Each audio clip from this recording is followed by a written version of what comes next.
Bonjour à tous, bienvenue sur Enzo TV, je suis Enzo Foucra. On se trouve actuellement à Escalform à Villemomble et aujourd'hui je vais vous proposer une séance de prise de masse musculaire pour les pectoraux.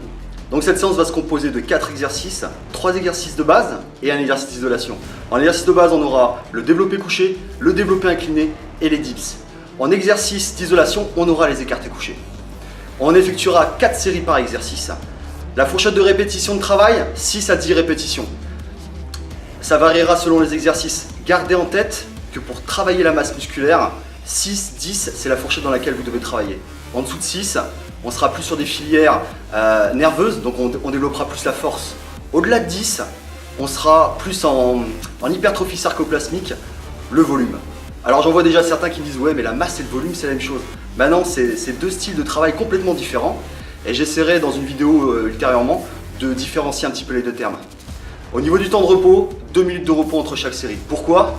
Il nous faut pas mal de temps de repos parce que le principe de l'entraînement, ça va vraiment être d'utiliser le maximum de poids en restant avec une technique irréprochable. Ok ? Vous êtes prêts ? On est parti.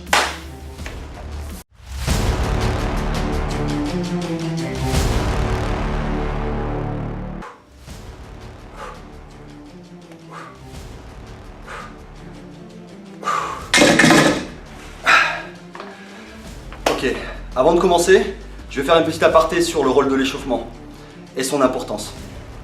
En fait, cette étape, elle est un peu trop boudée, elle est un peu trop zappée par les pratiquants, alors qu'en fait, elle est primordiale pour vraiment réaliser une séance de qualité.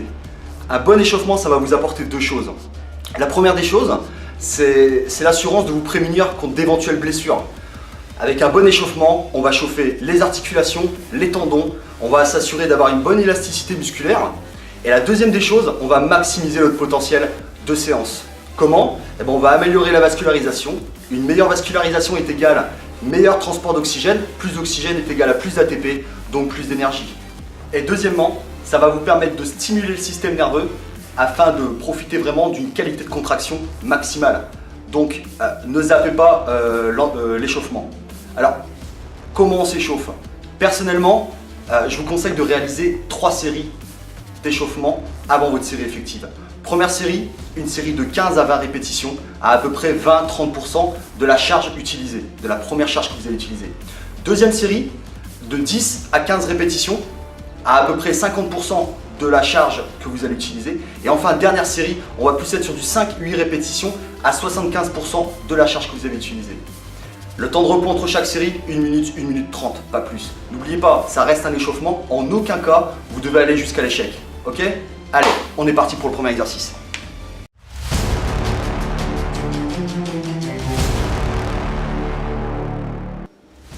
On est parti pour le premier exercice, le développé couché.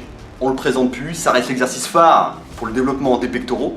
C'est un exercice polyarticulaire, comprenez par là qu'il va non seulement travailler effectivement les pectoraux, mais il va aussi développer l'avant de l'épaule, les triceps et les dentelés. Donc le développé couché peut paraître simple d'exécution, mais ça reste un mouvement qui reste très technique. Donc je vais vous donner 2 astuces pour vraiment potentialiser votre exécution du développé couché. La première d'entre elles, maintenir les omoplates collées contre le banc. Ça va vous assurer quoi ? Ça va vous assurer pendant le mouvement de poussée de garder l'épaule en position basse et de s'assurer que l'ensemble, 100% de la tension que vous allez accumuler sera focalisée sur les pectoraux. Si vous ne gardez pas les omoplates collées contre le banc, qu'est-ce qui se passe ? Regardez, c'est très simple. J'ai mon omoplate qui va faire saillie, j'ai mon épaule en fin de poussée qui va légèrement se projeter vers l'avant. Je perds cette fameuse tension au niveau des pectoraux et c'est les épaules qui vont prendre le relais. C'est pas du tout ce qu'on veut. On veut maintenir 100% des tensions au niveau, 100% de la tension au niveau des pectoraux. Donc gardez bien les omoplates collées contre le banc. La deuxième astuce, s'il vous plaît, ne verrouillez pas complètement les bras en fin de poussée. Pourquoi ? Pour 2 raisons. Une raison préventive et une raison, on va dire, d'efficacité de mouvement, d'efficacité de travail. La préventive, c'est bien simple. Si vous verrouillez brutalement et complètement les bras en fin de poussée, qu'est-ce qui se passe ? Vous allez accumuler un stress au niveau du tendon, au niveau de l'articulation. Un tendon qui est stressé, c'est un tendon qui va finir par s'enflammer. Et un tendon enflammé, ça mène à quoi ? Ça mène à une tendinite. Donc ne verrouillez pas les bras complètement. La deuxième raison, c'est plus pour une efficacité de travail. Encore une fois, regardez ce qui se passe. En début de mouvement, toute la tension est sur le pectoral. Jusque là, c'est ce qu'on recherche. Sauf que si je verrouille brusquement mon bras en fin de mouvement, qu'est-ce qui se passe? Il va y avoir un transfert de tension et c'est mon triceps qui va prendre le relais. C'est pas ce qu'on veut. Donc, gardez cette légère souplesse, ce petit flex au niveau du coude lorsque vous faites votre développé couché. D'accord? Allez, on est parti pour l'exécution. Donc, on s'allonge sur le banc, les yeux au niveau de la barre. Alors, selon le matériel que vous avez dans vos salles, il y a généralement un petit indicateur. Ça vous évite d'avoir une barre qui est asymétrique, qui est placée asymétriquement. Au niveau de la prise, on va être légèrement supérieur à la largeur d'épaule, d'accord? Tâchez de toujours verrouiller avec vos pouces pour plus de sécurité. On va développer la barre au-dessus de la poitrine, d'accord? Maintenez les omoplates collées en arrière, vous faites une légère adduction des omoplates. Petit flex au niveau des coudes. Et là, je vais descendre la barre en inspirant sur 2 secondes. On contrôle le mouvement. On descend la barre sur une ligne téton, sternum, téton. Pas trop basse, ni trop haut. Gardez ce repère. Contact avec la poitrine, sans pause de barre. Et je pousse de manière énergique sur 1 seconde, en expirant. Voilà ce que ça donne.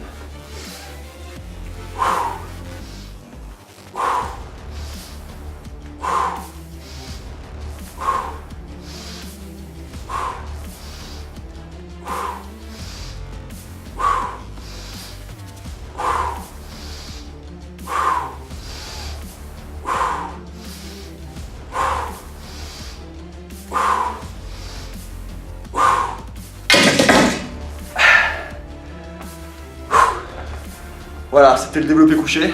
J'espère que ces petits conseils vont vous faire redécouvrir cet exercice, car ça doit rester votre meilleur ami pour le développement des pectoraux. On est parti pour le deuxième exercice, suivez-moi.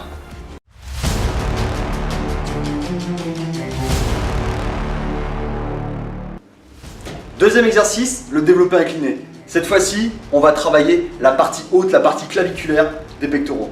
Ok? Allez, je vous montre l'exécution.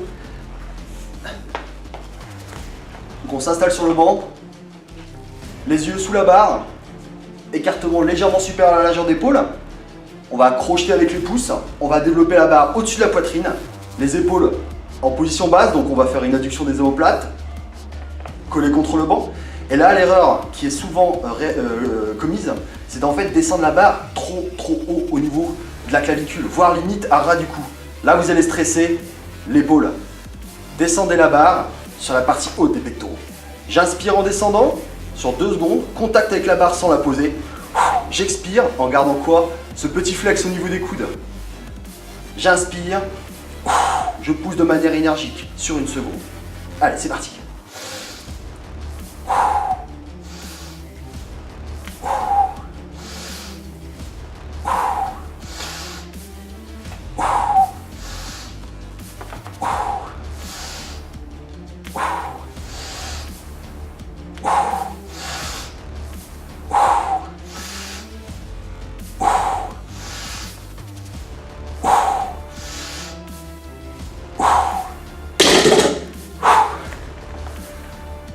Pour cet exercice, on réalisera donc 4 séries de 8 à 10 répétitions, 2 minutes de repos. Ok? Allez, on est parti pour le troisième.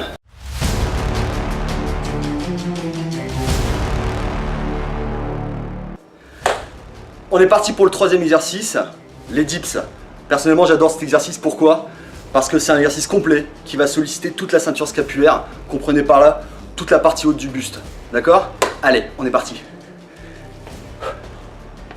Donc pour vous positionner, vous allez saisir la partie fuyante de la barre, de chacune des barres, d'accord? La partie droite, les parties parallèles seront réservées pour le travail des triceps. Nous, ce qu'on veut travailler, c'est les pectoraux, d'accord? Je saisis donc la partie fuyante de chaque barre. Première des choses, je vais m'assurer d'une bonne stabilité au niveau du corps. Comment? Je gagne au niveau des abdominaux. Je contracte les fessiers, les jambes vont être serrées l'une contre l'autre. Je vais pencher légèrement le buste vers l'avant. J'inspire en descendant. Une fois que mes bras sont parallèles au sol, je remonte en expirant, en maintenant une petite souplesse au niveau du coude. Ok? Petite astuce, lorsque vous poussez, lorsque vous êtes en phase de pousser, ayez cette volonté de vouloir ramener les 2 barres l'une contre l'autre. Ça va vous assurer quoi? Ça va vous assurer un terrible pic de contraction. Ça va vous assurer aussi de recruter un maximum de fibres musculaires. D'accord? Allez, on est parti.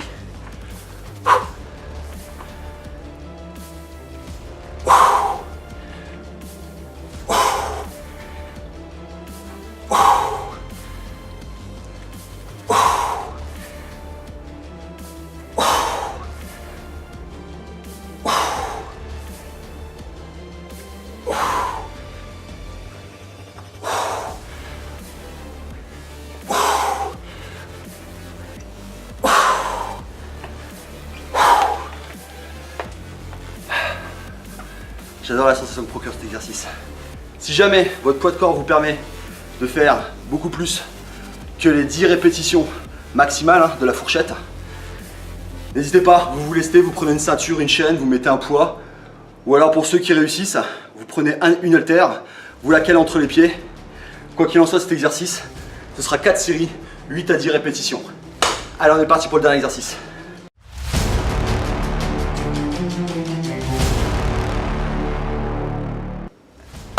Dernier exercice, les écartés couchés. C'est l'exercice d'isolation monoarticulaire qui veut dire que là, sur ce type d'exercice, seuls les pectoraux vont entrer en action, aucun muscle connexe, hein. Pas d'avant d'épaule, pas de triceps, vraiment que les pectoraux.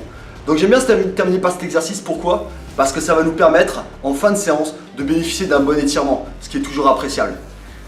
Donc, les écartés couchés, cette fois-ci, vont nous permettre de travailler la partie centrale des pectoraux. Ok, donc on prend les haltères sur les cuisses,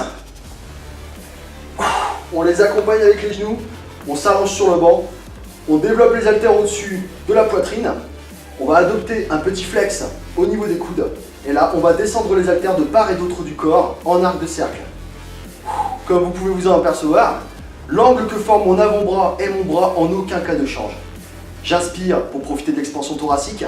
Une fois que les haltères arrivent au niveau de l'épaule, je remonte en expirant. J'inspire, je descends les haltères sur 2 secondes. J'inspire.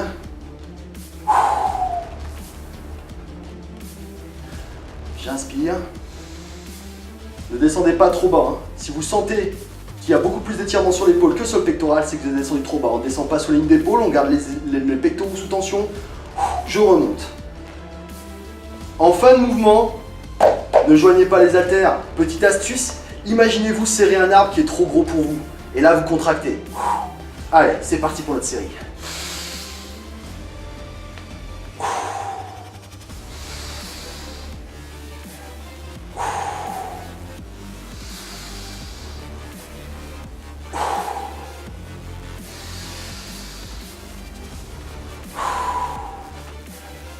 J'inspire.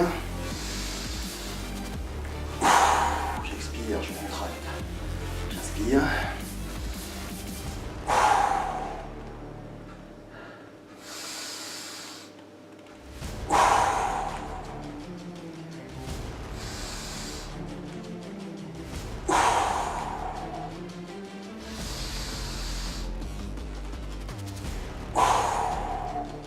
Une fois qu'on a terminé notre séance, ramenez les genoux, je pose les haltères sur les genoux et je raccompagne le tout. C'était les écartés couchés. Voilà, cette vidéo est terminée. J'espère que vous avez aimé la séance, j'espère que vous allez la tester. Si c'est le cas, vous n'hésitez pas, vous laissez des commentaires pour partager vos ressentis, vos sensations. Si jamais cette vidéo vous a donné envie de suivre la chaîne et de voir les futurs contenus qui vont y être dispensés, notamment la semaine prochaine, une vidéo sur un entraînement de masse triceps biceps en superset, vous n'hésitez pas, vous vous abonnez. D'ici là, je vous souhaite tous un très bon entraînement et je vous dis à bientôt. Vous étiez sur Enzo TV, bye bye, ciao.